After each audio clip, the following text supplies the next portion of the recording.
Mike Enslin was still in the revolving door when he saw Olin, the manager of the Hotel Dolphin, sitting in one of the overstuffed lobby chairs. Mike's heart sank. Maybe I should have brought a lawyer along again. After all, he thought. Well, too late now. And even if Olin had decided to throw up another roadblock or two between Mike and room 1408, that wasn't all bad. There were compensations. Olin was crossing the room with one pudgy hand held out as Mike left the revolving door. The Dolphin was on 61st Street, around the corner from Fifth Avenue. Small but smart. A man and a woman dressed in evening clothes passed Mike as he reached for Olin's hand, switching his small overnight case to his left hand in order to do so. The woman was blonde, dressed in black, of course, and the light, flowery smell of her perfume seemed to summarize New York. In the mezzanine level, someone was playing Night and Day in the bar, as if to underline the summary. Mr. Enslin, good evening. Mr. Olin, is there a problem? Olin looked pained. For a moment he glanced around the small, smart lobby, as if for help. At the concierge's stand, a man was discussing theater tickets with his wife, while the concierge himself watched them in a small, patient smile. At the front desk, a man with the rumpled look of one only got after long hours in business class was discussing his reservation with a woman in a smart black suit that could itself have doubled for evening wear. It was business as usual at the Hotel Dolphin. There was help for everybody except poor Mr. Olin, who had fallen into the writer's clutches. Mr. Olin, Mike repeated again. Mr. Enslin, could I speak to you for a moment in my office? Well, why not? It would help the selection on room 1408, add to the ominous tone the readers of his books seemed to crave. And that wasn't all. Mike Enslin hadn't been sure up until now, in spite of all the backing and filling. Now he was. Olin was really afraid of room 1408 and of what might happen to Mike there tonight. Of course, Mr. Olin. Olin, the good host, reached for Mike's bag. Allow me. I'm fine with it, Mike said. Nothing but a change of clothes and a toothbrush. Are you sure? Yes, Mike said. I'm already wearing my lucky Hawaiian shirt. He smiled. It's the one with the ghost repellent. Olin didn't smile back. He sighed instead, a little round man in a dark cutaway coat and a neatly knotted tie. Very good, Mr. Enslin. Follow me. The hotel manager had seemed tentative in the lobby, almost beaten. In his dark paneled office with the pictures of the hotel on the walls, the Dolphin had opened in 1919. Mike might have published without the benefit of reviews in the journals or the big city papers, but he did his research. Olin seemed to gain assurance again. There was a Persian carpet on the floor. 2 standing lamps cast a mild yellow light. A desk lamp with green lozenge-shaped shade stood on the desk, next to the humidor. And next to the humidor were Mike Enslin's last 3 books. Paperback editions, of course. There had been no hardbacks. Mine host has been doing a little research of his own, Mike thought. Mike sat down in front of the desk. He expected Olin to sit behind the desk, but Olin surprised him. He took the chair beside Mike's, crossed his legs, then leaned forward over his tidy little belly to touch the humidor. Cigar, Mr. Enslin. No, thank you. I don't smoke. Olin's eyes shifted to the cigarette behind Mike's right ear, parked on a jaunty jet the way an old-time wisecracking reporter might have parked his next smoke just below the press tag stuck to the board of his fedora band. The cigarette had become so much a part of him that for a moment Mike honestly didn't know what Olin was looking at. Then he laughed, took it down, looked at it himself, and looked back at Olin. Haven't had one in 9 years, he said. Had an older brother who died of lung cancer. I quit after he died. The cigarette behind the ear? He shrugged. Part affectation, part superstition, I guess. Like the Hawaiian shirt. or the cigarettes you sometimes see on people's desks or walls, mounted in a little box with a sign saying, break glass in case of emergency. Is 1408 a smoking room, Mr. Olin? Just in case nuclear war breaks out? As a matter of fact, it is. Well, Mike said heartily, that's one less worry in the watches of the night. Mr. Olin sighed again, but the sigh didn't have the disconsolate quality of his lobby sigh. Yes, it was the office, Mike reckoned. Olin's office, his special place. Even this afternoon, when Mike had come accompanied by Robertson, the lawyer, Olin had seemed less flustered once they were in here. And why not? Where else could you feel in charge if not in your special place? Olin's office was a room with good pictures on the wall, a good rug on the floor, and good cigars in the humidor. A lot of managers had no doubt conducted a lot of business here since uh, 110. In its own way, it was as New York as the blonde in her black off-the-shoulder dress, her smell of perfume, and her unarticulated promise of sleek New York sex in the small hours of the morning. You still don't think I can talk you out of this idea of yours, do you? Olin asked. I know you can't, said Mike, replacing the cigarette behind his ear. He didn't slick his hair back with Vitalis or wild root cream oil as those colorful fedora-wearing scribblers of yore had, but he still changed the cigarette every day, just as he changed his underwear. You sweat back there behind your ears. If he examined the cigarette at the end of the day, just as he changed his underwear,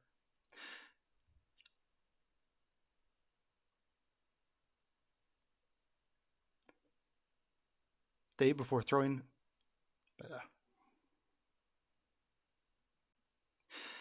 It did not increase the temptation to light up. How he had smoked for almost 20 years, 30 butts a day, sometimes 40, was now beyond him. Why had he done it was an even better question. Olin picked up the little stack of paperbacks from the blotter. I sincerely hope you're wrong. Mike ran open the zipper on the side of his pocket of his overnight bag. He brought out a Sony mini recorder. Would you mind if I taped our conversation, Mr. Olin? Olin waved a hand. Mike pushed record, and the little red light came on. The reels began to turn. Olin, meanwhile, was shuffling slowly through the stack of books, reading the titles. As always, when he saw his books in someone else's hands, Mike Enslin felt the oddest mix of emotions. Pride, unease, amusement, defiance, and a bit of shame. He had no business feeling ashamed of them. They had kept him nicely over these last 5 years, and he didn't have to share any of the profits with a packager. Book whores was what his agent called them, perhaps partly in envy, because he had come up with the concept himself. Although, after the first book had sold well, only a moron could have missed the concept. What was there to do after Frankenstein but Bride of Frankenstein? Still, he had gone to Iowa. He had studied with Jane Smiley. He had once been on a panel with Stanley Elkin. He had once aspired, absolutely no one in his current cycle of friends and acquaintances had any least inkling of this, to be published as a Yale younger poet. And when the hotel manager began speaking the titles aloud, Mike found himself wishing he hadn't challenged Olin with the recorder. Later, he would listen to Olin's measured tones and imagined he had heard contempt in them. He touched the cigarette behind his ear without being aware of it. 10 nights in 10 haunted houses, Olin read. 10 nights in 10 haunted graveyards. 10 nights in 10 haunted castles. He looked up at Mike with a faint smile at the corners of his mouth. Got to Scotland on that one, not to mention the Vienna woods. And all tax deductible, correct? Hauntings are, after all, your business. Do you have a point? You're sensitive about these, aren't you? Olin asked. Sensitive, yes. Vulnerable, no. If you're hoping to persuade me out of your hotel by critiquing my books, no, no, not at all. I was curious, that's all. I sent Marcel, he's the concierge in Days, out to get them 2 days ago, when you first appeared with your request. It was a demand, not a request. Still is. You heard Mr. Robertson. New York state law, not to mention 2 civil rights laws, forbids you to deny me a specific room. If I request that specific room and the room is vacant, and 1408 is vacant. 1408 is always vacant these days. But Mr. Olin was not to be diverted from the subject of Mike's last 3 books. New York Times bestsellers, all just yet. He simply shuffled through them a third time. The mellow lamplight reflected off their shiny covers. Purple old scary books better than any other color, Mike had been told. I didn't get a chance to dip into these until earlier this evening, Olin said. I've been quite busy. I usually am. The Dolphin is small by New York standards, but we run at 90% occupancy, and usually a problem comes through the front door with every guest. Like me. Olin smiled a little.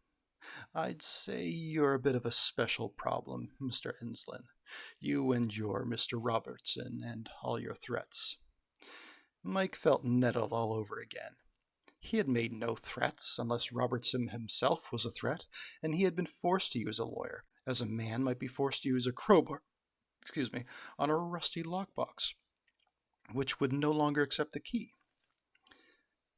The lockbox isn't yours, a voice inside him told him, but the laws of the state and the country said differently. The law says room 1408 in the Hotel Dolphin was his if he wanted it, and as long as no one else had it first. He became aware that Olin was watching him, still with that faint smile, as if he had been following Mike's interior dialogue almost word for word. It was an uncomfortable feeling, and Mike was finding it unexpectedly uncomfortable meeting. It felt as if he had been on the defensive ever since he had taken out the mini quarter, which actually was intimidating, and turned it on. If any of this is a point, Mr. Olin, I'm afraid I've lost sight of it a turn or two back, and I've had a long day. If our wrangle over 1408 is really over, I'd like to go on upstairs, and I read one, what would you call them? Essays? Tales? Bill payers is what Mike called them, but he didn't intend to say that with the tape running, not even though it was his tape. Story, Olin decided. I read one story from each book.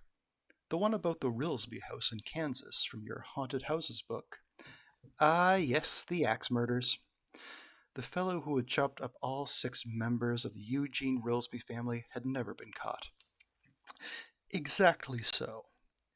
And the one about the night you spent camped out on the graves of the lovers in Alaska who committed suicide, the ones people keep claiming to see around Sitka, and the account of your night in Gartsbury Castle.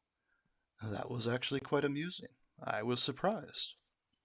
Mike's ear was carefully tuned to catch undertones of contempt, even in the blandest comments about his 10 Nights books, and he had no doubt that he sometimes heard contempt that wasn't there. Few creatures on earth are so paranoid as the writer who believes, deep in his heart, that he is slumming. Mike had discovered, but he didn't believe there was any contempt there. Thank you, he said, I guess. He glanced down at his mini quarter. Usually its little red eyes seemed to be watching the other guy, daring him to say the wrong thing. This evening it seemed to be looking at Mike himself. Oh, yes, I meant it as a compliment. Olin tapped the books. I expect to finish these. But for the writing...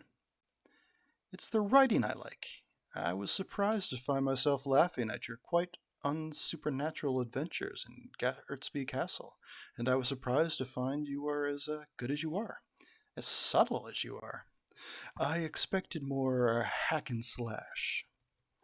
Mike steeled himself for what would certainly come next. Olin's variation of, "What's a nice girl like you doing in a place like this?" Olin, the urbane hotelier, host to blonde women who wore black dresses out in the night, hire of weedy, retiring men who wore tuxes and tinkled old standards like Night and Day in the hotel bar. Olin, who probably read Proust on his nights off. But they are disturbing, too, these books. If I hadn't looked at them, I don't think I would have bothered waiting for you this evening.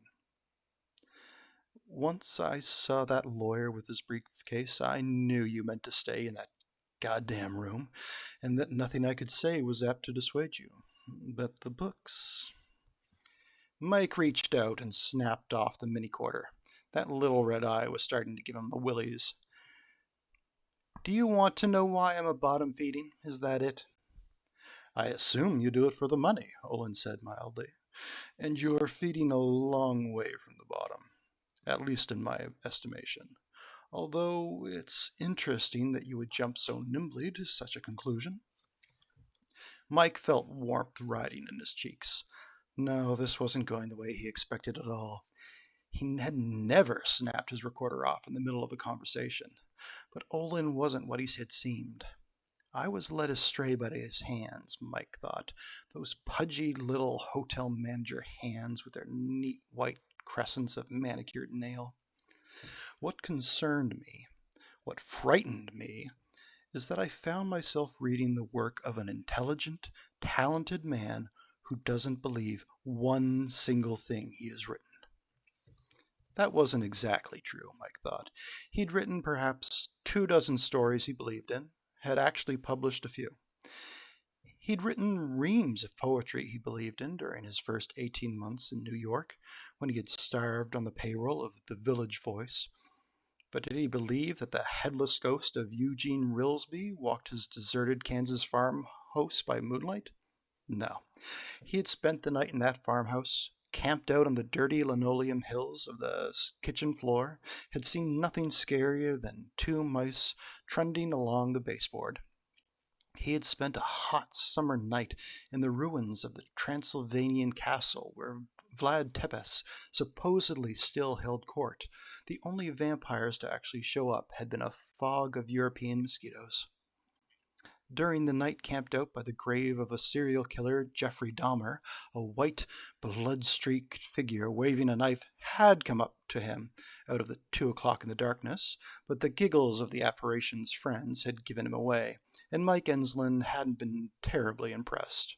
Anyway, he knew a teenage ghost waving a rubber knife when he saw one, but he had no intention of telling nay of this to Olin. He couldn't afford. Except he could. The mini-quarter, a mistake from the get-go, he now understood, was stowed away again, and this meeting was about as off the record as you could get. Also, he had come to admire Olin in a weird way, and when you admired a man, you wanted to tell him the truth. No, he said, I don't believe in ghoulies and ghosties and long-legged beasties. I think it's good there are no such things, because I don't believe there's any good Lord that can protect us from them either. That's what I believe, but I've kept an open mind from the very start. I may never win the Pulitzer Prize for investigating the barking ghost in Mount Hope Cemetery, but I wouldn't have written fairly about him if he had shown up. But I would have written fairly about him had he shown up. Olin said something, only a single word, but too light for Mike to make it out. I beg pardon? I said no. Olin looked at him, almost apologetically. Mike sighed. Olin thought he was a liar. When you got to that point, the only choices were to put up your dukes or disengage totally from the discussion. Why don't we leave this for another day, Mr. Olin? I'll just go on upstairs and brush my teeth. Perhaps I'll see Kevin O'Malley materialize behind me in the bathroom mirror. Mike started to get out of his chair, and Olin put one of his pudgy, carefully manicured hands to stop him. I'm not calling you a liar, he said, but Mr. Enslin, you don't believe. Ghosts rarely appear to those who don't believe in them, and when they do, they are rarely seen. Why, Eugene Rilsby could have bowled his severed head all the way down the front hall of his home, and you wouldn't have heard a thing. Mike stood up, then bent to grab his overnight case. If that's so, I won't have anything to worry about in room 1408, will I? But you will, Olin said. You will. Because there are no ghosts in room 1408 and never have been. There is something in there. I felt it myself, but it's not a spirit presence. In an abandoned house or an old castle keep, your unbelief may serve you as protection. In room 1408, it will only render you more vulnerable. Don't do it, Mr. Enslin. That's why I waited for you tonight, to ask you, to beg you not to do it. Of all the people on earth who don't belong in that room, the man who wrote these cheerful, exploitative true ghost books leads the list. Mike heard this and didn't hear it at the same time. And you turned off your tape recorder. He was raving. He embarrasses me into turning off my tape recorder, and then he turns into the Boris Karloff hosting the All-Star Spook Weekend. Fuck it. I'll quote him anyway. If he doesn't like it, let him sue me. At once, he was burning to get upstairs, not just so he could start getting his long night in the corner hotel room over with, but because he wanted to transcribe what Olin had just said while it was still fresh in his mind. Have a drink, Mr. Enslin. No, I really... Mr. Olin reached into his coat pocket and brought out a key on a long brass paddle. The brass looked old and scratched and tarnished. Embossed on it were the numbers 1408. Please, Olin said, humor me. You give me 10 more minutes of your long enough... Pardon. You give me 10 more minutes of time, long enough to consume a short scotch, and I'll hand you this key. I would give almost anything to be able to change your mind, but I'd like to think I can recognize it's inevitable when I see it. You still use actual keys here? Michael asked. It's sort of a nice touch. Antiquity. The Dolphin went to a mag card system in 1979, Mr. Enslin, the year I took the job as manager. 1408 is the only room in the house that still opens with a key. There is no need to put a mag card lock on its door, because there's never anyone inside. The room was last occupied by a paying guest in 1978. You're shitting me. Mike sat down again and unlimbered his mini-quarter again. He pushed the record button and said, House Manager Olin claims 1408 not rented to a paying guest in over 20 years. It is just as well that 1408 has never needed a mag card to lock its door, because I am completely positive the device wouldn't work. Digital wristwatches don't work in room 1408. Sometimes they run backwards, sometimes they simply go out, but you can't tell time with that one. Not in that room. The same is true of pocket calculators and cell phones. If you're wearing a beeper, Mr. Enslin, I advise you to turn it off, because once you're in 1408, it will start beeping at will. He paused. And turning it off isn't guaranteed to work either. It may turn itself back on. The only sure cure is to pull out the batteries. He pushed the stop motion on the mini-quarter without examining the buttons. Mike supposed he used a similar model for dictating memos. Actually, Mr. Enslin, the only sure cure is to stay the hell out of that room. I can't do that, Mike said, taking his mic recorder back and stowing it once more. But I think I can take time for that drink. While Olin poured from the fumed oak bar beneath the oil painting of Fifth Avenue at the turn of the century, Mike asked him how, if the room had been continuously unoccupied since 1978, Olin knew that high-tech gadgets didn't work inside. I didn't intend to give you the impression that no one had set foot through the door since 1978, Olin replied. For one thing, there are maids in once a month to give the place a light turn. That means Mike, who had been working on 10 haunted hotel rooms for about 4 months at that point, said, I know what it means. A light turn in an unoccupied room would include opening the windows to change the air, dusting through enough Tide bowl in the can to turn the water briefly, a change of the towels, probably not the bed linen, not on a light turn. He wondered if he should have brought his own sleeping bag.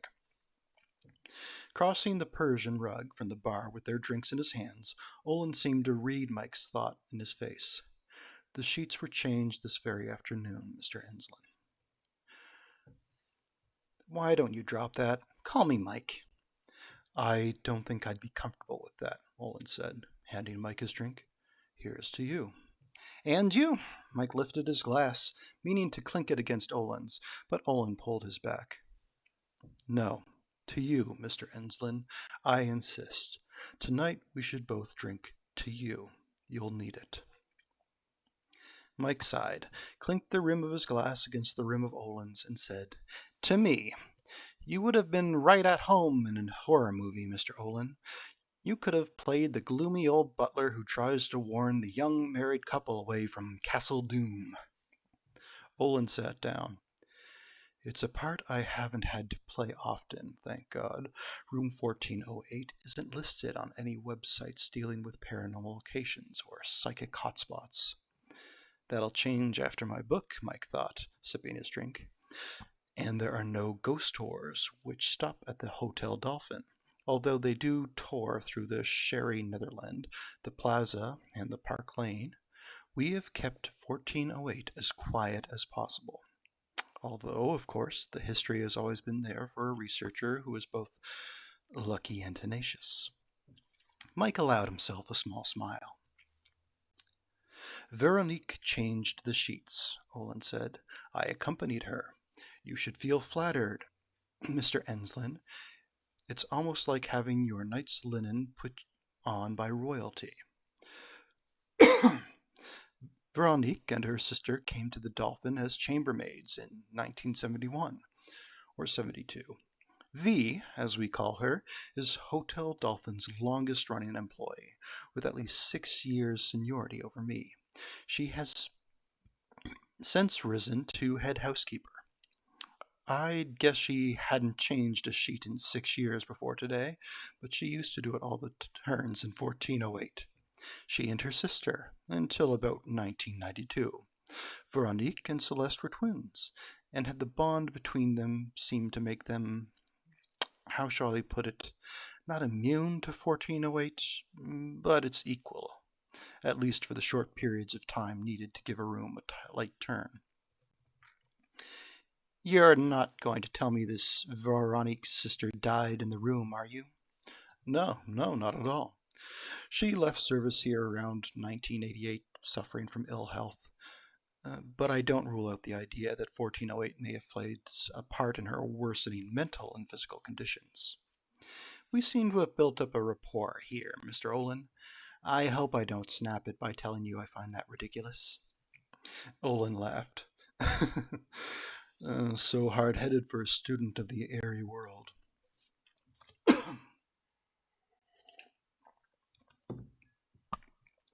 I owe it to my readers, Mike said blandly.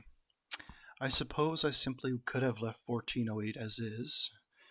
Anyway, during most of its days and night, the hotel manager mused.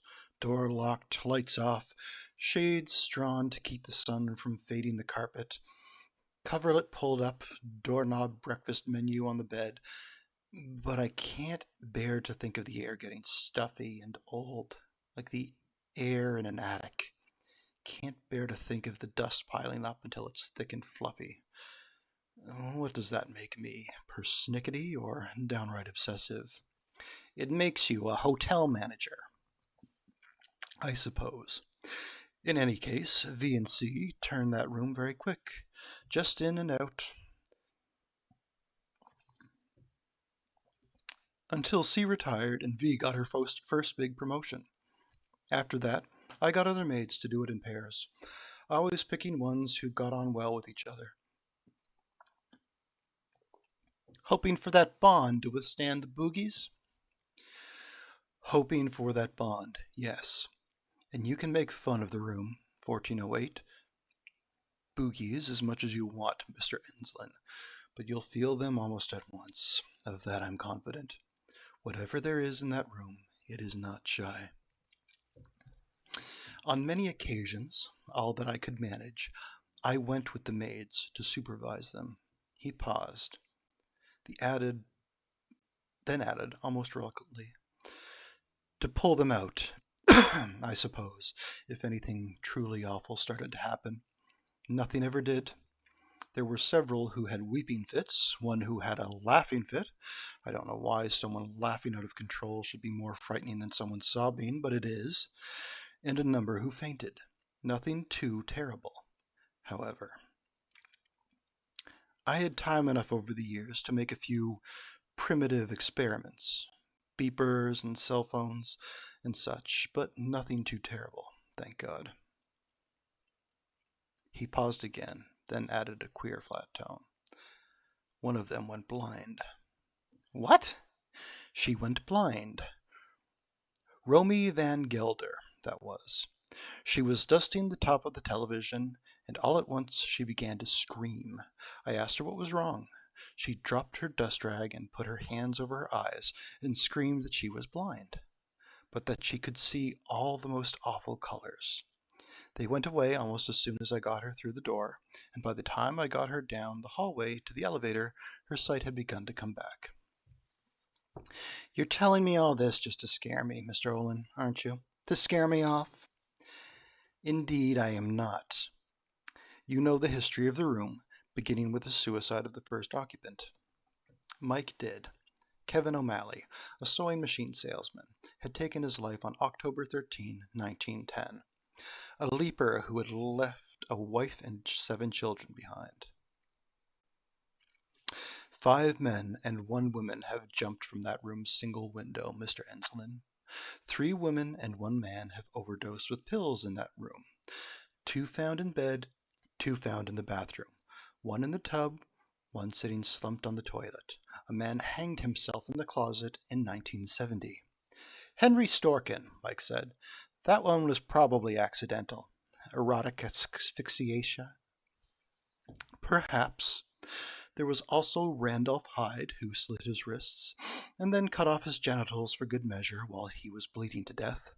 That one wasn't erotic asphyxiation. The point is, Mr. Enslin, that if you can't be swayed from your intention by a record of 12 suicides in 68 years, I doubt if the gasps and fibrillations of a few chambermaids will stop you. Gasps and fibrillations. That's nice, Mike thought, and wondered if he could steal it for the book. Few pairs who have turned 1408 over the years care to go back more than a few times, Olin said, and finished his drink in a tidy little gulp. Except for the French twins. V and C. That's true, Olin nodded.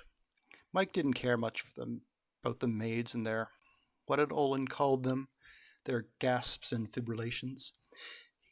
He did feel mildly rankled by Olin's enumeration of the suicides, as if Mike was so thick he had missed, not the fact of them, but their import. Except, really, there was no import. Both Abraham Lincoln and John Kennedy had vice presidents named Johnson. The names Lincoln and Kennedy had 7 letters. Both Lincoln and Kennedy had been elected in years ending in 60. What did all of these coincidences prove? Not a damned thing. The suicides will make a wonderful segment in my book, Mike said. But since the tape recorder is off, I can tell you they amount to what a statistician resource of mine calls the cluster effect. Charles Dickens called it the potato effect, Olin said. I beg your pardon? When Jacob Marley's ghost first speaks to Scrooge, Scrooge tells him he could be nothing but a blob of mustard or a bit of underdone potato. Is that supposed to be funny? Mike asked, a trifle coldly. Nothing about this strikes me as funny, Mr. Enslin. Nothing at all. Listen very closely, please. V's sister, Celeste, died of a heart attack. At that point, she was suffering mid-stage Alzheimer's, a disease which struck her very early in life. Yet her sister is fine.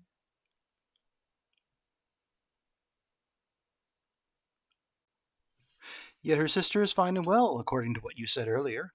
An American success story, in fact, as you are yourself, Mr. Olin, from the look of you.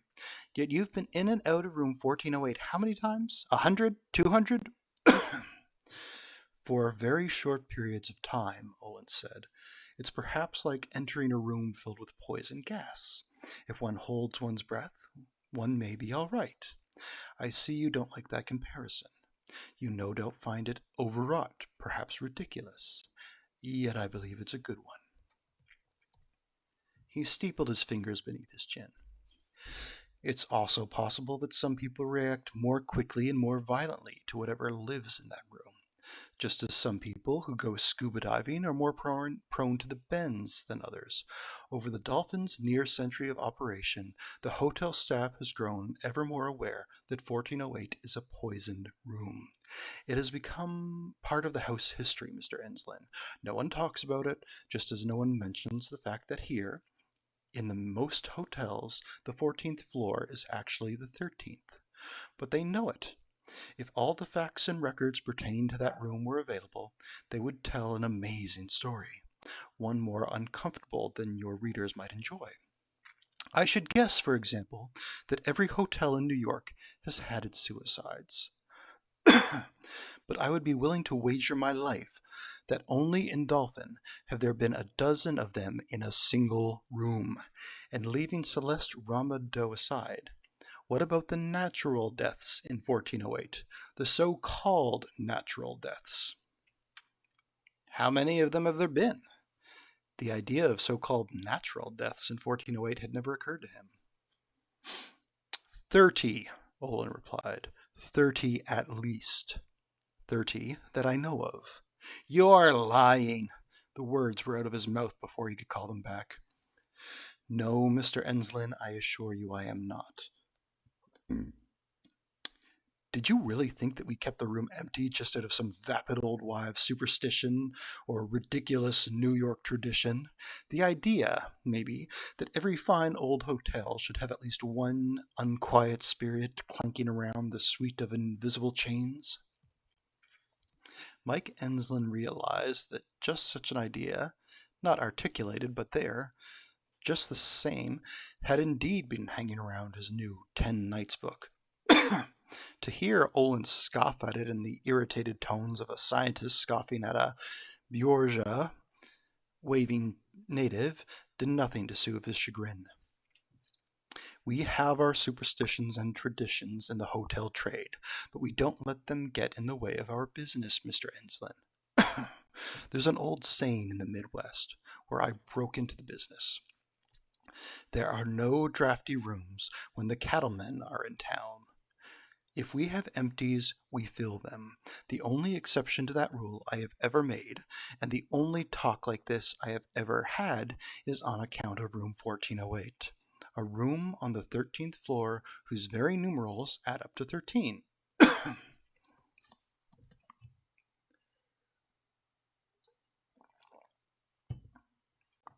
Olin looked levelly at Mike Enslin.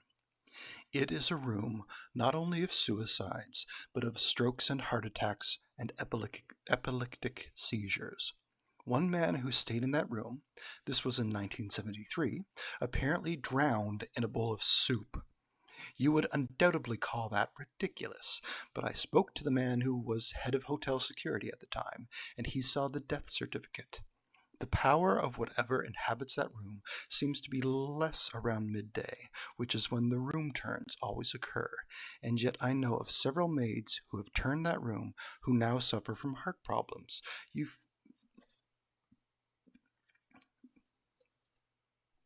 Eusemia, diabetes. There was a heating problem on that floor 3 years ago, and Mr. Neal, the head maintenance engineer at the time, had to go into several of the rooms to check the heating units. 1408 was one of them. He seemed fine then, both in the room and later on. but he died the following afternoon of a massive cerebral hemorrhage. Coincidence, Mike said, yet he could not deny that Olin was good. Had the man been a camp counselor, he would have scared 90% of the kiddies back home after the first round of campfire stories.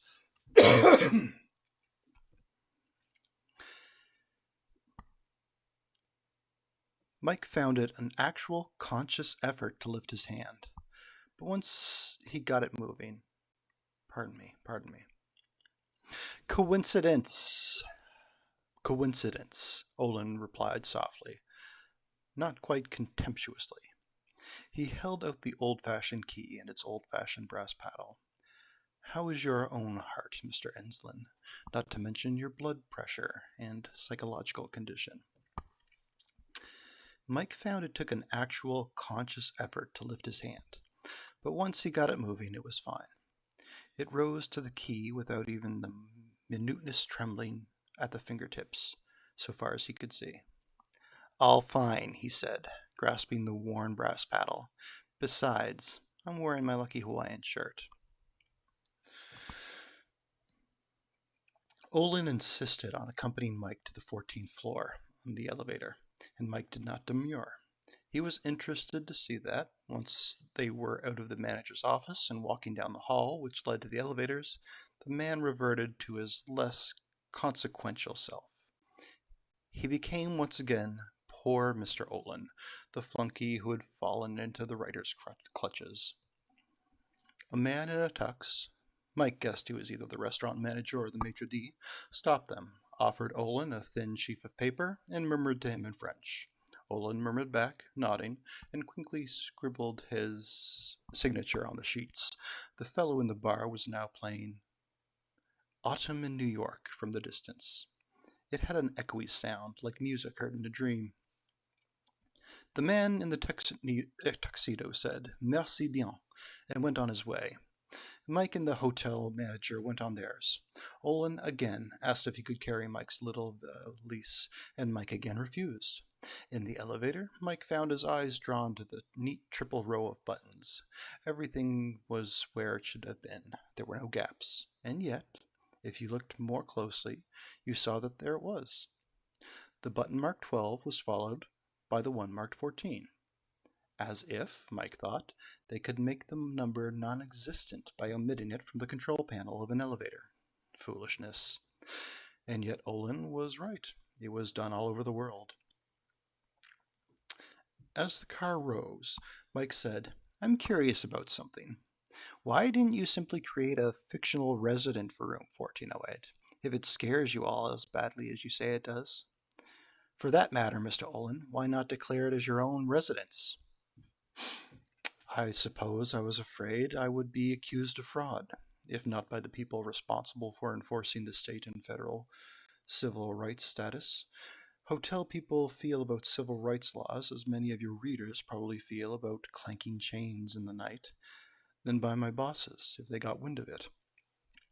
If I couldn't persuade you to stay out of 1408, I doubt that I would have much more luck in convincing the Stanley Corporation's board of directors that I took a perfectly good room off the market because I was afraid the spooks would cause the occasional traveling salesman to jump out the window and splatter himself all over 61st Street.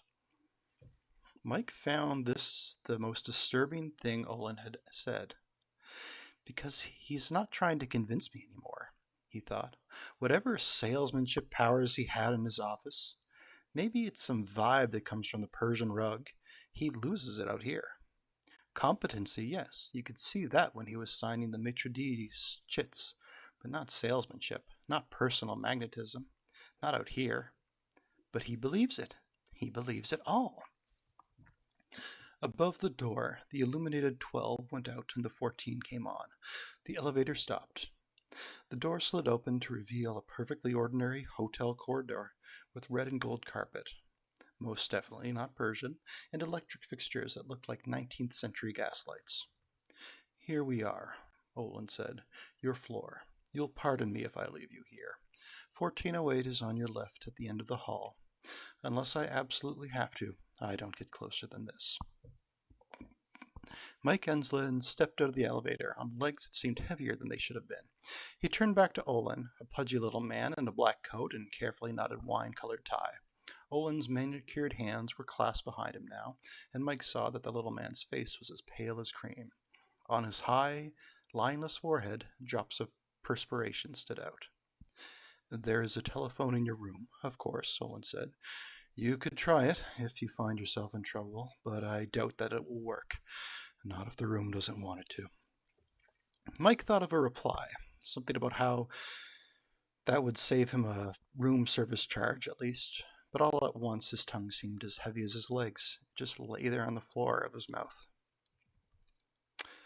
Olin brought one hand out from behind his back, and Mike saw it was trembling. "Mr. Enslin," he said. "Mike, don't do this. For God's sake." Before he could finish, the elevator door slid shut, cutting him off. Mike stood where he was for a moment in the perfect New York hotel silence of what no one in the staff would admit was the 13th floor of the Hotel Dolphin, and thought of reaching out and pushing the elevator's call button. Except if he did that, Olin would win, and there would be a large gaping hole where the best chapter of his new book should have been. The readers might not know that. His editor, his agent might not know that. Robertson the lawyer might not know that. But he would. Instead of pushing the call button, he reached up and touched the cigarette behind his ear, that old, distracted gesture he no longer knew he was making, and flicked the collar of his lucky shirt. Then he started down the hallway towards 1408, swinging his overnight case by his side. The most interesting artifact left in the wake of Michael Enslin's brief stay, it lasted about 70 minutes, in room 1408, was the 11 minutes of recorded tape in his mini-quarter, which was charred a bit, but not even close to destroyed. The fascinating thing about the narration was how little narration there was, and how odd it became. The mini-quarter had been a present from his ex-wife, with whom he had remained friendly, 5 years before. On his first case expedition, the Rilsby farm in Kansas, he had taken it almost as an afterthought, along with 5 yellow legal pads and a leather case filled with sharpened pencils. By the time he reached the door of room 1408 in the Hotel Dolphin 3 books later, he came with a single pen and notebook, plus 5 fresh 90-minute cassettes, in addition to the one he had loaded in the machine before leaving his apartment. He had discovered that narration served him better than note-taking. He was able to catch anecdotes, some of them pretty damn great as they happened. The bats that had dive-bombed him in the supposedly haunted tower of Gartsby Castle, for instance. He had shrieked like a girl on their first trip to the Carney haunted house. Friends hearing this were invariably amused. The little tape recorder was more practical than written notes, too, especially when you were in a chilly New Brunswick graveyard and a squall of rain and wind collapsed your tent at 3 in the morning. You couldn't take very successful notes in such circumstances, but you could talk, which was what Mike had done. Gone on talking as he struggled out of the wet, flapping canvas of his tent, never losing sight of the mini-quarter's comforting red eye. Over the years, and the case expeditions, the Sony mini-quarter had become his friend. He had never recorded a first-hand account of the true supernatural event in the filament-thin ribbon of tape turning between his reels, and that included the broken comments he made while in 1408. But it was probably not surprising that he had arrived at such feelings of affection for the gadget. Long-haul truckers come to love their Kentworths and Jimmy Petes. Writers treasure a certain pen or battered old typewriter. Professional cleaning ladies are loath to give up the old Electrolux. Mike never had to stand up to an actual ghost or psychokinetic event with only the mini-quarter. His visions of a cross and a bunch of garlic to protect him, but it had been there on plenty of cold and comfortable nights. He was hard-headed, but that didn't make him inhuman.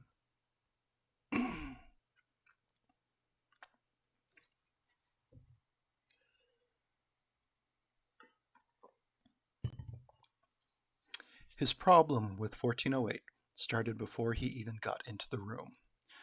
The door was crooked. Not by a lot, but it was crooked, all right. Canted just the tiniest bit to the left. It made him think first of scary movies where the director tried to indicate mental distress in one of the characters by tipping the camera on the point of view shots. The association was followed by another one, the way doors looked when you were on a boat and the weather was a little heavy. Back and forth they went, right and left they went. Tick and tock they went, until you started to feel a bit woozy in your head and stomach. Not that he had felt that way himself, not at all, but yes, I do, just a little. And he would say so, too, if only because of Olin's insinuation that his attitude made it impossible for him to be fair in the undoubtedly subjective field of spook journalism. He bent over, aware that the slightly woozy feeling in his stomach left as soon as he was no longer looking at that slightly off-kilter door, unzipped the pocket of his overnighter, and took out his mini-quarter.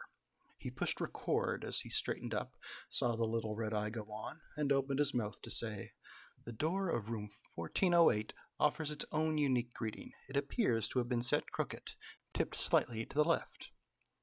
He said, "The door," and that's all. If you listen to the tap, you can hear the words clearly. Tape, you can hear the words clearly. The door, and then the click of the stop button. Because the door wasn't crooked. It was perfectly straight. Mike turned, looked at the door of 1409, across the hall, then back to 1408. Both doors were the same, white with gold numbered plaques and gold doorknobs, both perfectly straight. Mike bent, picked up his overnight case with the hand holding a mini-quarter, moved the key in his other hand towards the lock, then stopped again. The door was crooked again. This time, it tilted slightly to the right. "This is ridiculous," Mike murmured, but that woozy feeling had already started in his stomach again. It wasn't just like seasickness, it was seasickness. He had crossed to England on the QE2 a couple of years back, and one night had been extremely rough. What Mike remembered most clearly was lying on the bed in his stateroom, always on the verge of throwing up and never quite able to do it. And now the feeling of nauseated vertigo got worse if you looked at a doorway, or a table, or a chair, at how they would go back and forth, right and left, tick and tock. "This is Olin's fault," he thought. "Exactly what he wants. He built it up for you, buddy. He set you up for it. Man, how he'd laugh if he could see you, how." His thoughts broke off as he realized Olin very likely could see him. Mike looked back down the corridor towards the elevator, barely noticing that the slightly whoopy feeling in his stomach left the moment he stopped staring at the door. Above and to the left of the elevators, he saw what he had expected, a closed-circuit camera. One of those house sticks might be looking at this very moment, and Mike was willing to bet that Olin was right there with them, both of them grinning like apes. "Teach him to come in here and start throwing his weight on lawyers around," Olin says. "Look at him," the security man replies, grinning more widely than ever. "White as a ghost himself, and he hasn't even touched the key to the lock yet. You got him, boss. You got him, hook, line, and sinker." Damned if you do, Mike thought. I stayed in the Rilsby house, slept in the room where at least two of them were killed, and did I sleep? And I did sleep, whether you believed it or not. I spent a night right next to Jeffrey Dahmer's grave, and another 2 stones over from H.P. Lovecraft's. I brushed my teeth next to the tub where Sir David Smythe supposedly drowned both of his wives. I stopped being scared of campfire stories a long time ago, and I'll be damned if you do. He looked back at the door, and the door was straight.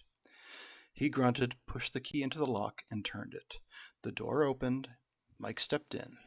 The door did not swing slowly shut behind him as he felt for the light switch, leaving him in total darkness.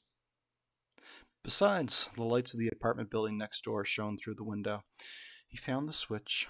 When he flicked it, the overhead light, enclosed in a collection of dingling crystal ornaments, came on. So did the standing lamp by the desk at the far side of the room. The window was above his desk, so someone sitting there, writing, could pause his work and look out on 61st Street. or jump on 61st Street if the urge took him. Except Mike set down his bag just inside the door, closed the door, and pushed record again. The little light came on. According to Olin, 6 people have jumped from the window I'm looking at, he said.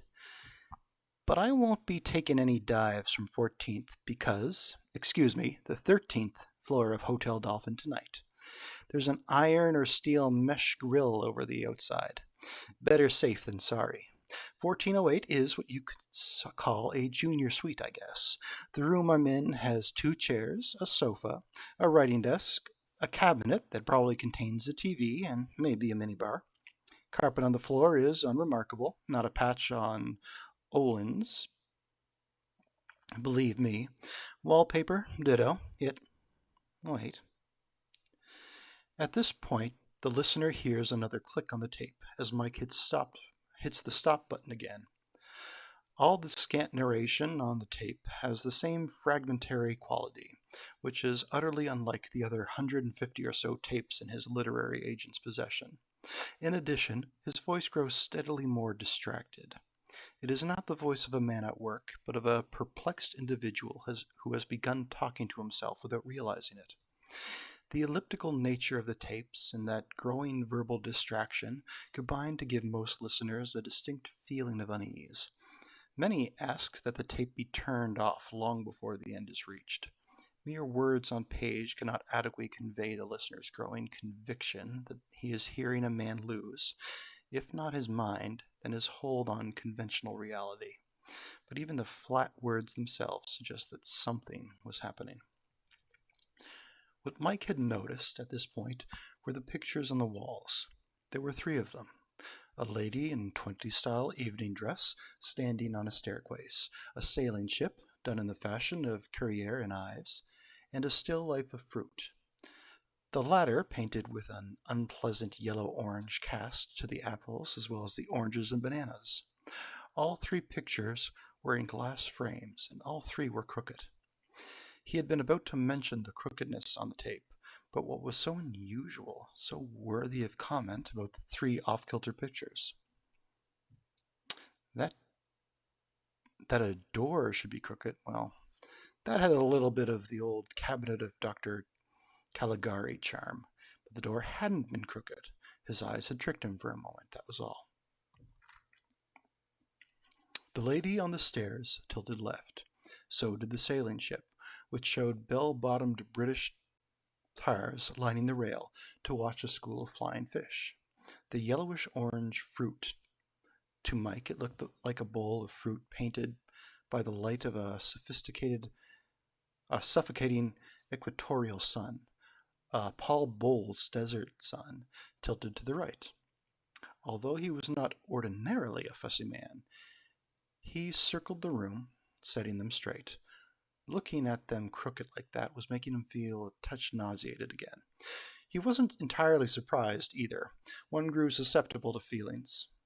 He had discovered that on the QE2. He had been told that if one persevered through that period of increased susceptibility, one usually adapted. Got your sea legs, some of the old hands had said. Mike hadn't done enough sailing to get his sea legs, nor cared to. These days he stuck with his legs, and if straightening the 3 pictures in the unremarkable sitting room of 1408 would settle his midsection, good for him. There was dust on the glass covering the pictures. He trailed his fingers across the still life and left 2 parallel streaks. The dust had a greasy, slippery feel. Like silk just before it rots, was what came to his mind, but he was damned if he was going to put that on tape either. How was he supposed to know what silk felt like just before it rotted? It was a drunk's thought. When the pictures were set to right, he stepped back and surveyed them in turn. The evening-dressed lady by the door leading to the bedroom, the ship plying one of the 7 seas to the left of the writing desk, and finally the nasty and quite badly painted fruit by the TV cabinet. Part of him had expected that they would be crooked again, or fall crooked as he looked at them. That was the way things happened in the movies, like House on Haunted Hill and in old episodes of The Twilight Zone. but the pictures remained perfectly straight, as he had fixed them. Not, he told himself, that we would have found anything supernatural or paranormal in return to the former crooked state. In his experience, reversion was a nature of things. People who had given up smoking, he touched the cigarette cocked behind his ear without being aware of it, wanted to go on smoking. And the pictures that had been hanging crooked once since Nixon was president wanted to go on hanging crooked. And they've been here a long time, no doubt about that, Mike thought. If I lifted them away from the walls, I'd see lighter patches on the wallpaper, or bugs squirming out the way they do when you turn over a rock. There was something both shocking and nasty about this idea. It came with a vivid image of blind white bugs oozing out of the pale and formally protected wallpaper like living pus. Mike raised the mini-recorder, pushed record, and said, Olin has certainly started to train a train of thought in my head. Or a chain of thought, which is it? He set out to give me the heebie-jeebies, and he certainly succeeded. I don't mean... Didn't mean what? To be racist? Was heebie-jeebies short for Hebrew jeebies? But that was ridiculous. That would be Hebrew Jubrews, a phrase which is meaningless. On tape at this point, flat and perfectly articulated, Mike Enslin says, I've got to get hold of myself right now. This is followed by another click as he shuts the tape recorder off.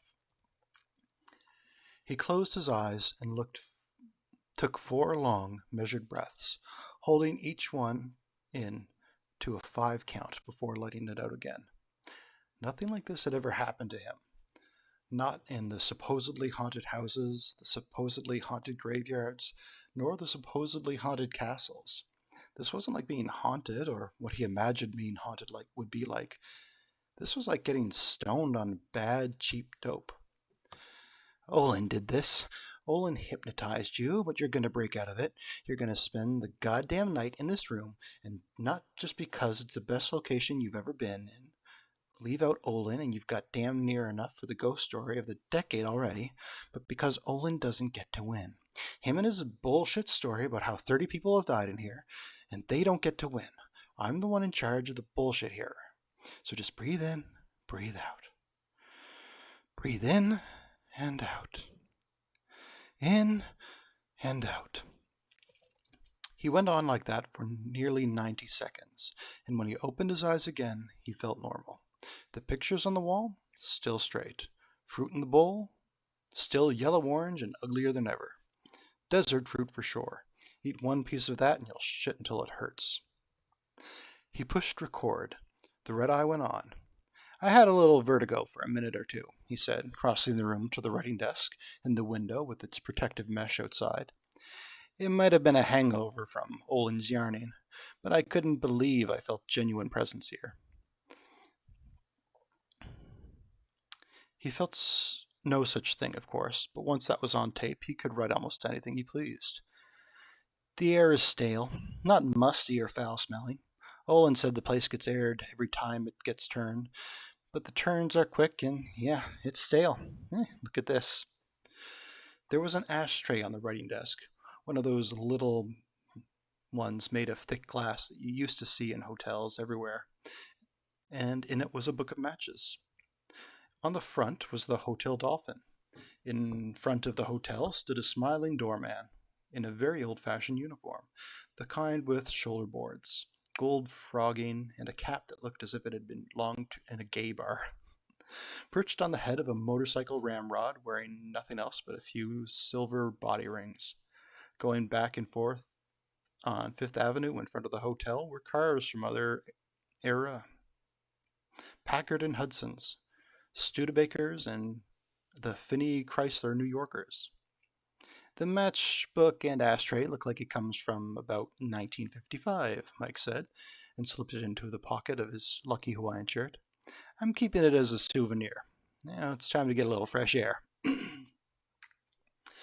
There's a clunk as he sets the recorder down, presumably on the writing desk. There is a pause, followed by a vague sound of a couple of effortful grunts, After these comes a second pause and then a squeaking sound. "Success!" he says. This is a little off mic, but the follow-up is closer. "Success!" Mike repeats, picking up the mini quarter off the desk. The bottom half wouldn't budge. It's like it's nailed shut, but the top half comes down all right. I can hear the traffic on Fifth Avenue, and all that beeping horns have a comforting quality. Someone is playing a saxophone, perhaps in front of the plaza, which is across the street and 2 blocks down. It reminds me of my brother. Mike stopped abruptly, looking at the red eye. It seemed to accuse him. Brother? His brother was dead, another fallen soldier in the tobacco wars. Then he relaxed. What of it? These were the spook wars, where Mike Enslin had always come off the winner. As for Donald Enslin, my brother was actually eaten by wolves one winter on the Connecticut Turnpike, he said, and then laughed and pushed stop. There is more on the tape, a little more, but that is the final statement of any coherence. The final statement, that is, to which a clear meaning can be ascribed. Mike turned on his heels and looked at the pictures, still hanging perfectly straight. Good little pictures that they were. That still life, though. What an ugly fucking thing that was. He pushed record and spoke 2 words. "Fuming oranges," into the mini quarter, then turned it off again and walked across the room to the door leading to the bedroom. He paused by the evening dressed lady and reached into the darkness, feeling for the light switch. He had just 1 moment to register.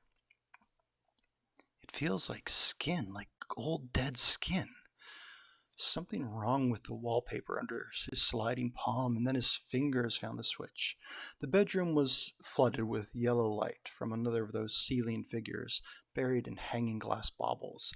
The bed was a double hiding under a yellow-orange coverlet. "Why say hiding?" Mike asked in the mini-quarter, then pushed stop button again. He stepped in, fascinated by the fuming desert of the coverlet, by the tumorless bulges of the pillows beneath it. Sleep here? Not at all, sir. That would be like sleeping inside a goddamn still life, sleeping in the horrible hot Paul Bowles room you couldn't quite see, a room for lunatic, expatriotic Englishmen who were blind from syphilis, caught while fucking their mothers. The film version starring either Lawrence Harvey or Jeremy Irons, one of those actors you just naturally associated with unnatural acts. Mike pushed record. The little red eye came on. He said, "Orpheus and the Orpheum Circuit," into the mic, and then pushed stop again. He approached the bed, the coverlet gleaming yellow-orange. The wallpaper, perhaps cream-colored by daylight, had picked up the yellow-orange glow of the coverlet. There was still a nightlight table to either side of the bed. On one was a telephone, black and large and equipped with a dial. The finger holes in the dial looked like surprised white eyes. On the other table was a dish with a plum on it. Mike pushed record and said, "That isn't a real plum. That's a plastic plum." He pushed stop again. On the bed itself was a doorknob menu. Mike sidled up to the side of the bed, being quite careful to touch neither the bed nor wall, and picked the menu up. He tried not to touch the coverlet either, but the tips of his fingers brushed it, and he moaned. It was soft and terrible in some way. Nonetheless, he picked the menu up. It was in French, and although it had been years since he had taken the language, one of the breakfast items appeared to be birds roasted in shit. That, at least, sounds like something the French girl might eat, he thought, and uttered a wild, distracted laugh. He closed his eyes and opened them. The menu was in Russian. He closed his eyes and opened them. The menu was in Italian. He closed his eyes and opened them. There was no menu. There was a picture of a screaming little woodcut boy looking back over his shoulder at the woodcut wolf which had swallowed his left leg up to the knee. The wolf's ears were laid back, and he looked like a terrier with his favorite toy. I don't see that, Mike thought, and of course he didn't. Without closing his eyes, he saw neat lines of English, each line listing a different breakfast temptation: eggs, waffles, fresh berries, no birds roasted in shit. Still, he turned around and very slowly edged himself out of the little space between the wall and the bed, a space that now felt narrow as a grave. His heart was beating so hard that he could feel it in his neck and wrists as well as his chest. His eyes were throbbing in their sockets. 1408 was wrong. Yes, indeed, 1408 was very wrong. Olin had said something about poison gas, and that was what Mike felt like. Someone who was being gassed or forced to smoke strong hashish laced with insect poison. Olin had done this, of course, probably with the active laughing connivance of his security people. Pumped his special poison gas up through the vents. Just because he could see no vents didn't mean that vents weren't there. Mike looked around the bedroom with wide, frightened eyes. There was no plum on the end table to the left of the bed. No plate either. The table was bare. He turned, started for the door leading back to the sitting room, and stopped. There was a picture on the wall. He couldn't be absolutely sure. In his present state, he couldn't be absolutely sure of his own name. But he was fairly sure that there had been no picture there when he first came in. It was another little still life. A single plum sat on a tin plate in the middle of an old plank table. The light falling across the plum and the plate was a feverish yellow-orange. Tango light, he thought. The kind of light that makes the dead get up out of their graves in tango. The kind of light... I have to get out of here, he whispered. And blundered back into the sitting room. He became aware that his shoes had begun to make odd smooching sounds, as if the floor beneath him were growing soft. The pictures on the living room wall were crooked again. And there had been other changes as well. The lady on the stairs had pulled down the top of her gown, baring her breasts. She held one in each hand. A drop of blood hung from each nipple. She was staring directly into Mike's eyes and grinning ferociously. Her teeth were filed to cannibal points. At the rail of the sailing ship, the tars had been replaced by a line of pallid men and women.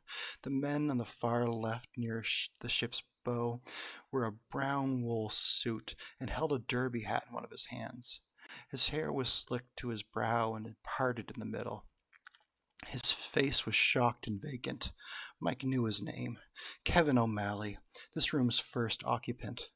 A sewing machine salesman who had jumped from his room in October of 1910. To O'Malley's left were the others who had died here, all with the same vacant, shocked expression.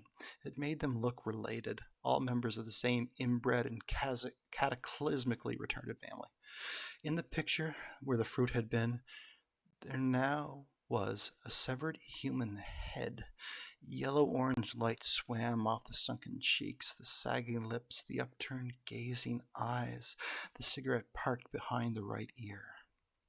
Mike blundered towards the door, his feet smooching and now actually seeming to stick a little with each step.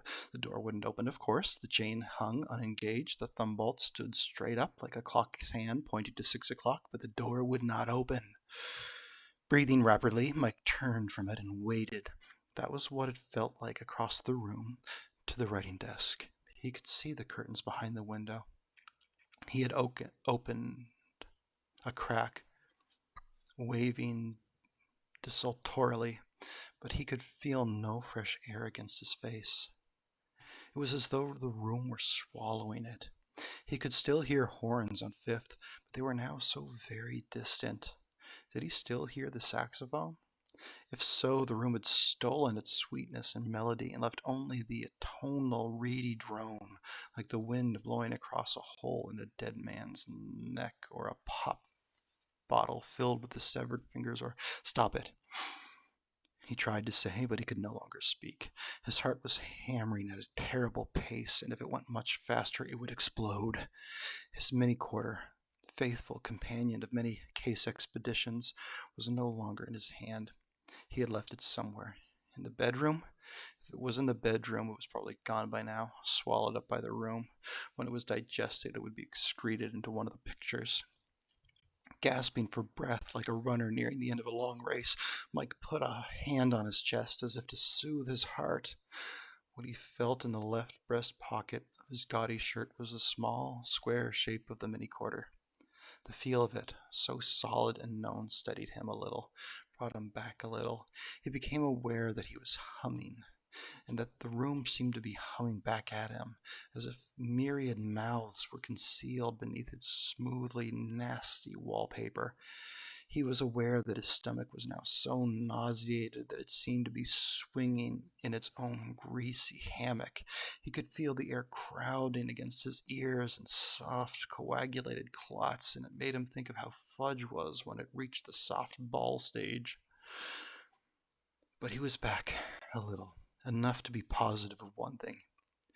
He had to call for help while there was still time.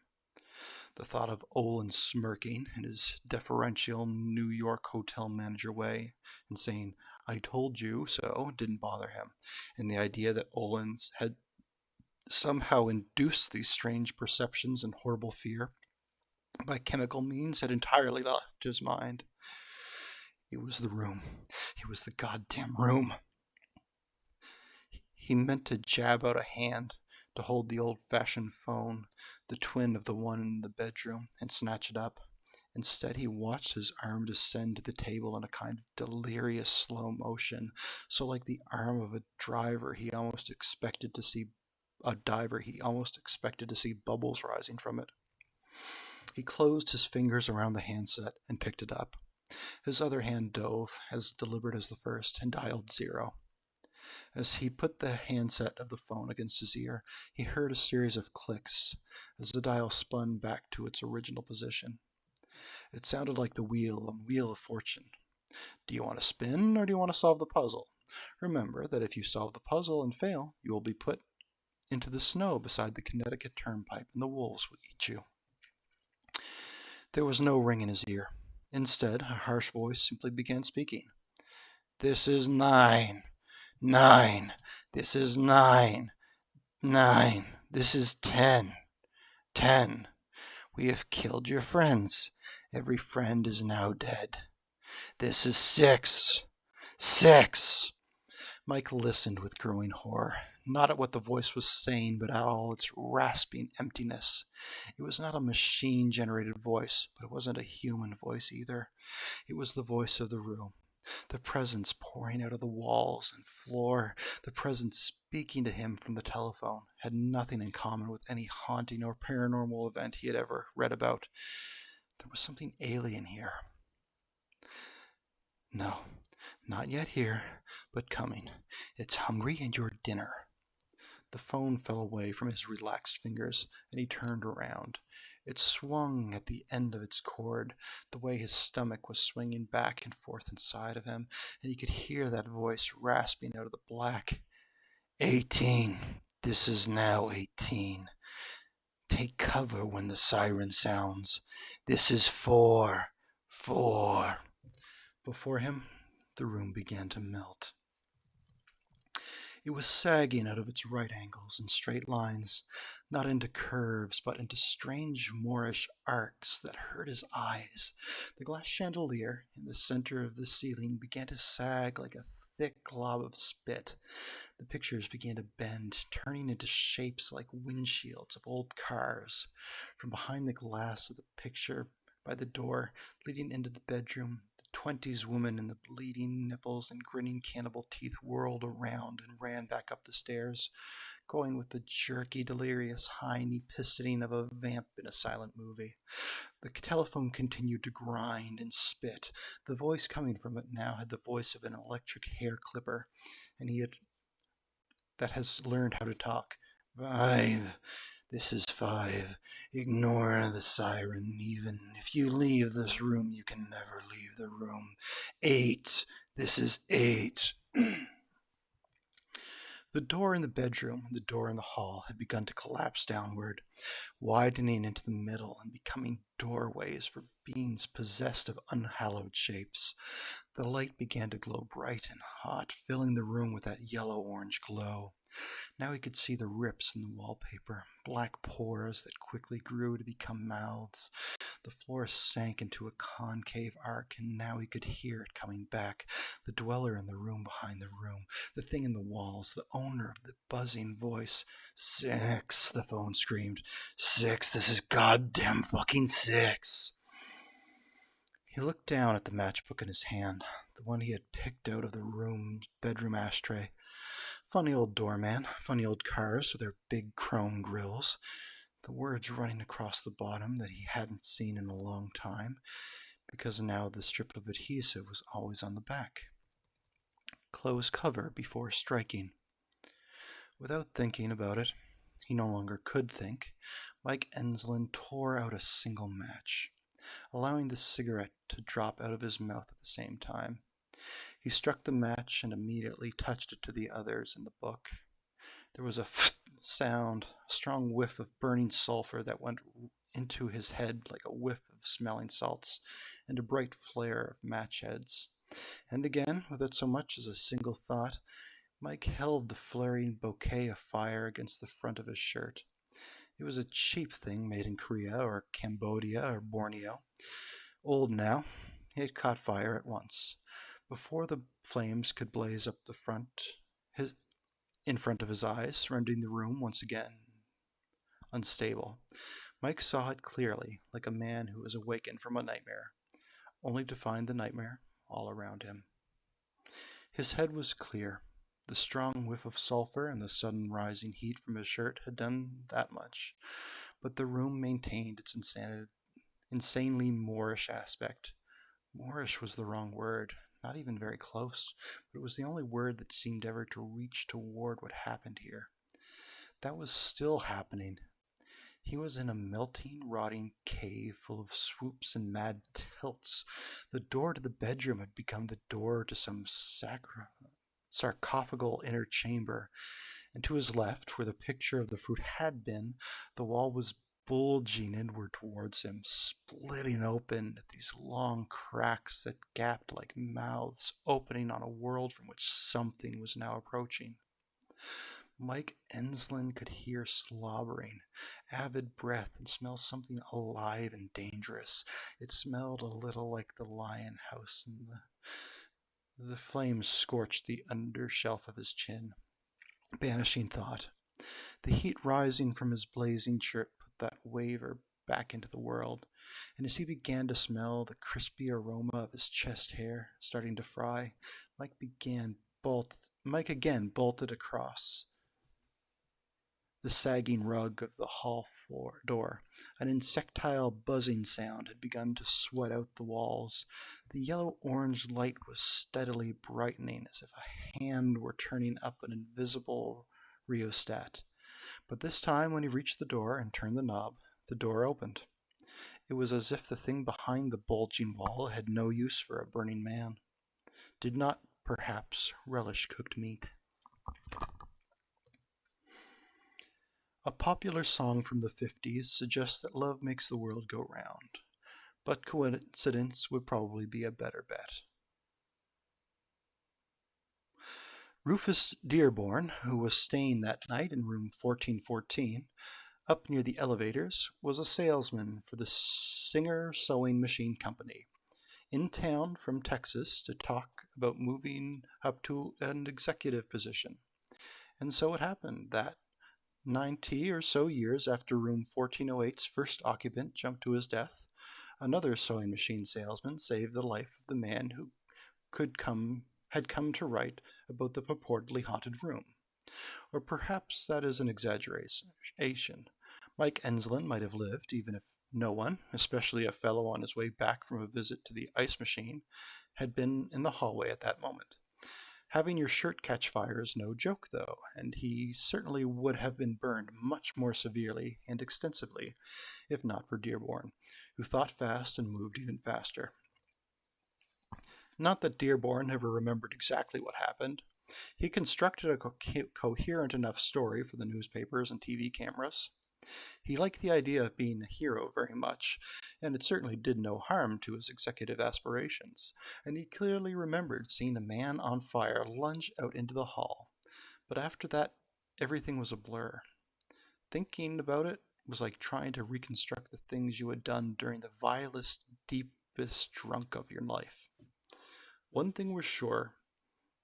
The one thing he was sure of, but didn't tell anybody, including the reporters, because it made no sense. The Burning Man's scream seemed to grow in volume, as if he were a stereo that had been turned up. He was right there in front of Dearborn, and the pitch of the scream never changed, but the volume almost certainly did. It was as if the man were some incredibly loud object that was just arriving here.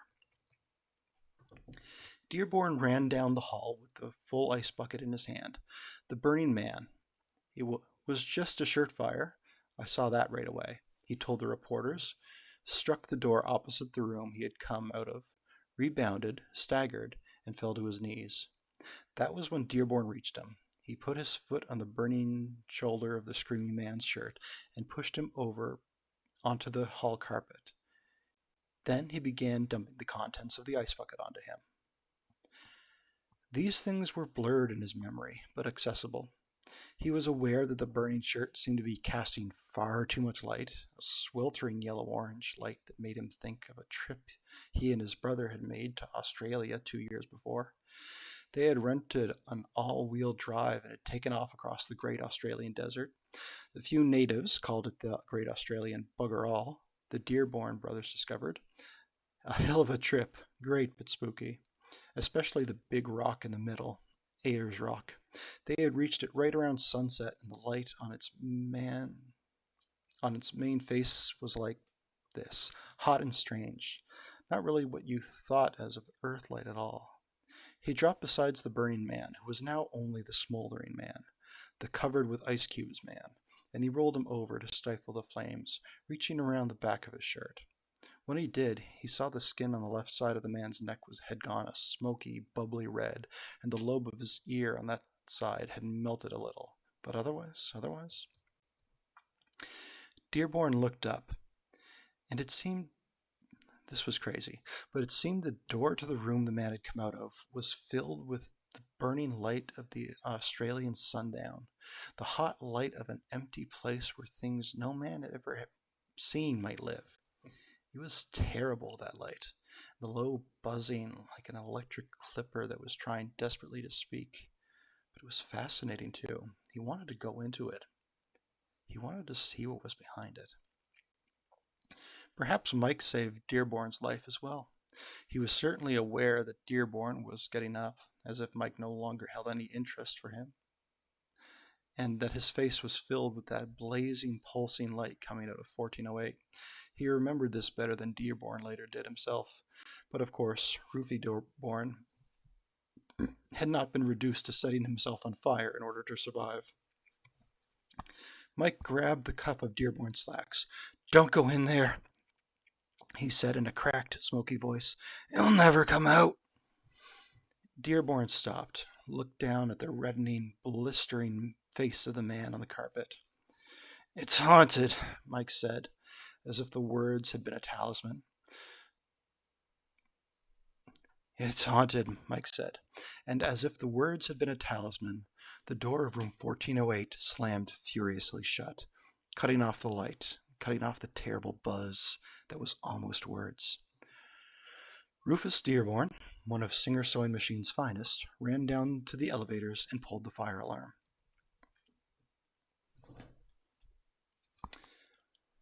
There's an interesting picture of Mike Enslin in Treating the Burn Victim, a diagnostic approach, the 16th edition, of which appeared about 16 months after Mike's short stay in room 1408 of the Hotel Dolphin. The photo shows just his torso, but it's Mike's all right. One can tell by the white square on the left side of his chest. The flesh all around it is an angry red, actually, blistered and second-degree burns in some places. The white spot marks the left breast pocket of the shirt he was wearing that night, the lucky shirt with its mini quarter in the pocket. The mini quarter itself melted around the corners, but it still works, and the tape inside was fine. It's the things on it which are not fine. After listening to it 3 or 4 times, Mike's agent, Sam Farrell, tossed it into his wall safe. refused to acknowledge the goose flesh all over his tanned, scrawny arms. In that wall safe, the tape had stayed ever since. Farrell has no urge to take it out and play it again, not for himself, not for his curious friends, some of whom would cheerfully kill to hear it. New York publishing is a small community, and word gets around. He doesn't like Mike's voice on the tape. He doesn't like the stuff that voice is saying. My brother was eaten by wolves one winter in the Connecticut Turnpike. What in God's name was that supposed to mean? And most of all, he doesn't like the background sounds of the tape. A kind of liquid swooshing that sometimes sounds like clothes churning around an oversudsed washer, sometimes like one of those old electric hair clippers. Something weirdly like a voice. While Mike was still in the hospital, a man named Olin, the manager of the goddamned hotel, if you please, came and asked Sam Farrell if he could listen to that tape. Farrell said no, he couldn't do that. What Olin could do was take himself on out of that agent's office at a rapid hike and thank God all the way back to the flea bag where he worked that Mike Enslin had decided not to sue either the hotel or Olin for negligence. I tried to persuade him not to go in, Olin said quietly. A man who spent most of his working days listening to tired travelers and petulant guests bitch about everything from their rooms to the magazine selection in the newsstand. He wasn't much perturbed by Farrell's rancor. I tried everything in my power. If anyone was negligent that night, Mr. Farrell, it was your client. He believed too much in nothing. Very unwise behavior. Very unsafe behavior. I would guess he's changed somewhat in that regard. In spite of Farrell's distaste for the tape, he would like Mike to listen to it. Acknowledge it, perhaps. Perhaps use it as a pad from which to launch a new book. There is a book in what happened to Mike, Farrell knows. Not just a chapter. A 40-page case history. Not just a chapter, a 40-page case history, but an entire book. One which might outsell all 3 of the 10 Nights books combined. And of course, he doesn't believe Mike's assertion that he is finished, not only with ghost tales, but with all writing. Writers say that from time to time, that's all. The occasional prima donna outburst is part of what makes writers in the first place. As for Mike Enslin himself, he got off lucky, all things considered, and he knows it. He could have been burned much more badly than he actually was, if not for Mr. Dearborn and his bucket of ice. He might have had 20 or even 30 different skin graft procedures to suffer through instead of only 4. His neck is scarred from the left side in spite of the grafts, but the doctors of the Boston Burn Institute tell him that the scars will fade on their own. He also knows that the burns, painful as they were in the weeks and months that night, were necessary. If not for the matches with "close cover before striking" written on the front, he would have died in 1408, and this end would have been unspeakable. To a coroner, it might have looked like a stroke or a heart attack, but the actual cause of death would have been much nastier. Much, much nastier. He was also lucky in having produced 3 popular books on ghosts and hauntings before actually running afoul of a place that is haunted. This he also knows. Sam Farrell may not believe Mike's life as a writer is over, but Sam doesn't need to. Mike knows it for both of them. He cannot so much as write a postcard without feeling cold all over his skin and being nauseated deep in the pit of his belly. Sometimes just looking at a pen or a tape recorder will make him think, the pictures were crooked. I tried to straighten the pictures. He doesn't know what this means. He can't remember the pictures or anything else from 1408, and he is glad. That is a mercy. His blood pressure isn't so good these days. His doctor told him that burn victims often develop problems with their blood pressure and put him on medication. His eyes trouble him. His ophthalmologist told him to start taking Ocuvite's. He has constant back problems. His prostate has gotten too large, but he can deal with these things. He knows he isn't the first person to escape 1408 without really escaping. Olin tried to tell him, but it isn't all bad. At least he doesn't remember. Sometimes he has nightmares. Quite often, in fact. Almost every goddamn night, in fact. but he rarely remembers them when he wakes up. A sense that things are rounding off at the corners, mostly melted the way the corners of his mini quarter melted. He lives on Long Island these days, and when the weather is good, he takes long walks on the beach. The closest he has ever come to articulating what he does remember about his 70 odd, very odd minutes in 1408 was on one of these walks. It was never human, he told the incoming waves in a choked, halting voice. Ghost. At least ghosts were once human. The thing in the wall, though, that thing. Time may improve it.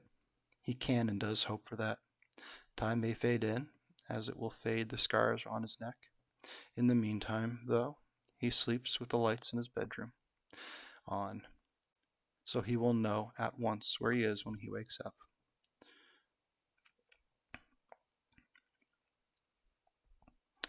He has had all the phones taken out of his house, at some point just below the place where his conscious mind seems able to go. He is afraid of picking the phone and hearing a buzzing, inhuman voice spit, "This is 9. This is 9. We have killed your friends. Every friend is now dead." And when the sun goes down on clear evenings, he pulls every shade and blind and drape in the house. He sits like a man in a dark room until his watch tells him the light, even the last fading glow along the horizon, must be gone. He can't stand the light that comes at sunset, that yellow, deepening orange like a light in the Australian desert. Holy shit, that was an hour and a half.